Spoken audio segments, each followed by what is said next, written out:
Okay, Year 12 mathematicians, you might have seen a really interesting way of doing the equation of a straight line that you haven't seen before or that you're not quite sure how it works. So it's time to up our game and join all those other A-level students that are doing it the most efficient and better way, if we're being honest. So we're going to have a look at where it comes from and then see how easy it is to apply with a couple of quick examples. So here is my straight line that has a gradient m, and I have 2 points. Okay, now we're going to say that this point here, where we've got x1, y1, this point is a known point. So I know that point. Could be the coordinates 7, minus 2, could be 1, 5, but I'm saying I would know that point, so it's a specific x1, y1. This is my general point. So it's some point that lies on the line with coordinate x, y, but it has to be on this particular straight line that we're talking about, and that particular straight line has a gradient of m, so that hasn't changed. That's just like your y equals mx plus c method, okay? So if I took this general point and this known point and said, what is the gradient between those 2 points? Right, exactly the same method we would normally do. I would take my difference in y, so for these 2 points, I have y minus y1. That's my difference in y, over my difference in x. So my difference in x is x minus x1.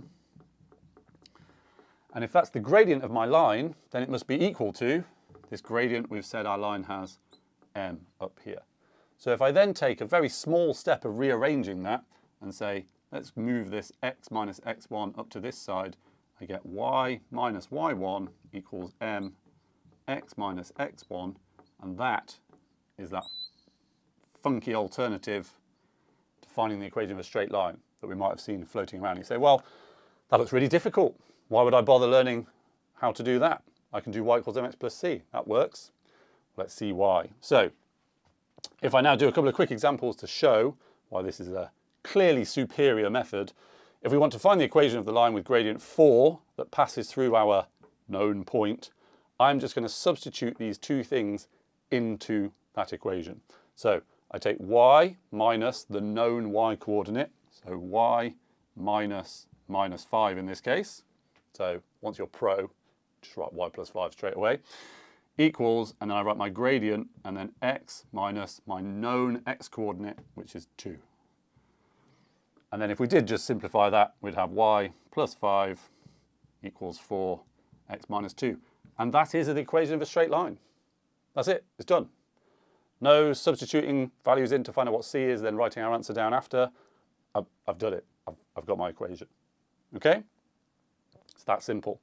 So the alternative then is say, well, what if I have 2 points? What if I don't know the gradient? Well, we'd find it in our normal way. So if I'm given 2 points, we're going to find our gradient like we normally would. So I'm going to do my difference in y and difference in x for my coordinates. So I'm going to take 3 and minus 7, stack those on top of each other. Minus 3 and 5, stack those on top of each other. Put my minus signs in, bracket if I want to. So I've now got 3 minus minus 3. So that gets me 6. So minus 7 minus 5 is minus 12. So my gradient is minus a half. So now I'm in the same position I was in for this example, where I know the gradient. I actually know 2 points.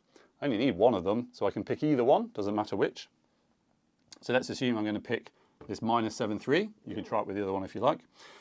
So if I now substitute those in, I have y minus 3. That's my known y coordinate, equals the gradient that I've just found, so minus a half. And then x, I'm going to go pro this time, minus minus 7, so we just put x plus 7. And that is my equation. Much, much simpler, much quicker than y equals mx plus c.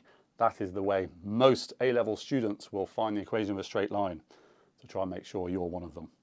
Okay, let me know in the comments if that makes sense and how you get on using that new method. Hit that like and subscribe for more help with your Year 12 maths.